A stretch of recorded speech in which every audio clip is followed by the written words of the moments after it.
हरियाणा के नतीजे से सकते में आई कांग्रेस पहुंची चुनाव आयोग। कांग्रेस ने 20 विधानसभा क्षेत्रों में तथाकथित गड़बड़ी की शिकायत की है।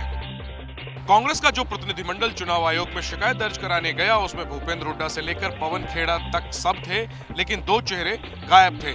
एक तो कुमारी सैलजा, दूसरे रणदीप सिंह सुरजेवाला, जबकि दोनों नेता दिल्ली में ही मौजूद थे। कांग्रेस प्रतिनिधिमंडल ने करीब 45 मिनट तक चुनाव आयोग के साथ बैठक की और हरियाणा चुनाव में शिकायतों का अंबार लगा दिया। जैसे काउंटिंग के दिन ईवीएम में बैटरी की समस्या थी। 20 विधानसभा क्षेत्रों से गड़बड़ी की शिकायत मिली है।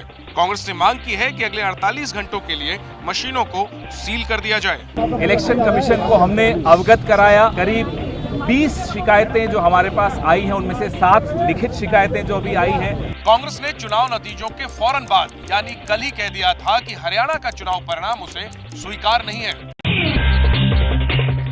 हरियाणा में हार के बाद सैलजा गुट के निशाने पर भूपेंद्र सिंह हुड्डा, हारे हुए उम्मीदवारों ने हुड्डा पर फोड़ा हार का ठीकरा। इलेक्शन की कमांड कांग्रेस के हाथ में नहीं थी, एक परिवार के हाथ में थी। भूपेंद्र हुड्डा की बात कर, अब बापू बेटे ही कर रहा हूँ। जो भी नुकसान हुआ है, चाहे वो शैलजा जी की वजह से हुआ है, ना दिखने की वजह से। होना चाहिए था कि नहीं होना चाहिए था? बाकी छोटी पार्टी आज तो मेरे को लगता होना चाहिए था। शमशेर सिंह गोगी असंध सीट से केवल 2300 वोट से चुनाव हारे हैं, जबकि इस सीट पर आम आदमी पार्टी के उम्मीदवार को 4200 वोट मिले। सैलजा गुट के एक अन्य उम्मीदवार परविंदर सिंह परी ने भी हुड्डा पर सवाल उठाए। पहली बात तो यह है, जब 6 इलेक्शन हारने के बाद भी उनको टिकट कैसे दी गई? जो राहुल जी चाहते थे कि इनके साथ गठबंधन हो, लेकिन जिनकी मंशा थी मुख्यमंत्री बनने की, वो नहीं चाहते थे कि ऐसा हो।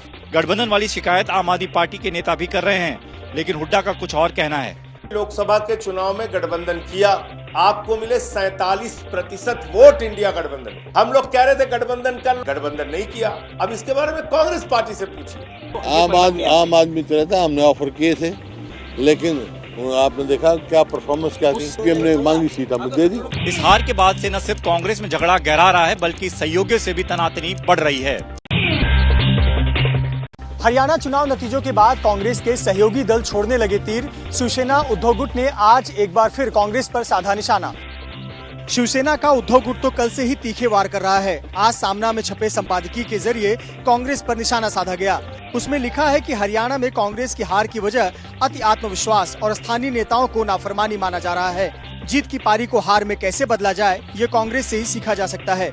हरियाणा में कांग्रेस ने आम आदमी पार्टी समेत कई घटकों को दूर रखा, क्योंकि उन्हें सत्ता में हिस्सेदारी नहीं चाहिए थी। इस खेल में पूरा राज्य ही हाथ से निकल गया। हरियाणा में इंडिया गठबंधन नहीं बन पाया, क्योंकि वहाँ कांग्रेस को लगता था कि बस हम अपने ताकत पर, अपने बलबूते पर जीतेंगे, तो सत्ता में और कोई भागीदार नहीं चाहिए। महाराष्ट्र कांग्रेस अध्यक्ष नाना पटोले को संजय राउत का बयान बड़ा नागवार गुजरा है।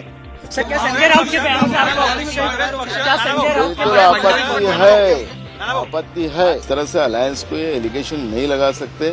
शिवसेना उद्धव गुट की ओर से कसे जा रहे तंज इसलिए भी अहम माने जा रहे हैं, क्योंकि विधानसभा चुनाव से पहले महाराष्ट्र विकास आघाड़ी में सीट शेयरिंग का पेच फंसा हुआ है। जैसे ही घड़ी का काटा दोपहर 2:30 पे आए, बबीता जी का दिल सास बहू साजिश के लिए मचल जाए।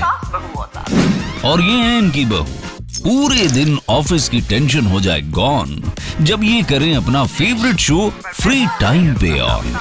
इनकी तरह आप भी देखिए अपना फेवरेट शो अपने टाइम पर और डाउनलोड कीजिए एबीपी लाइव ऐप अपने स्मार्ट टीवी पर।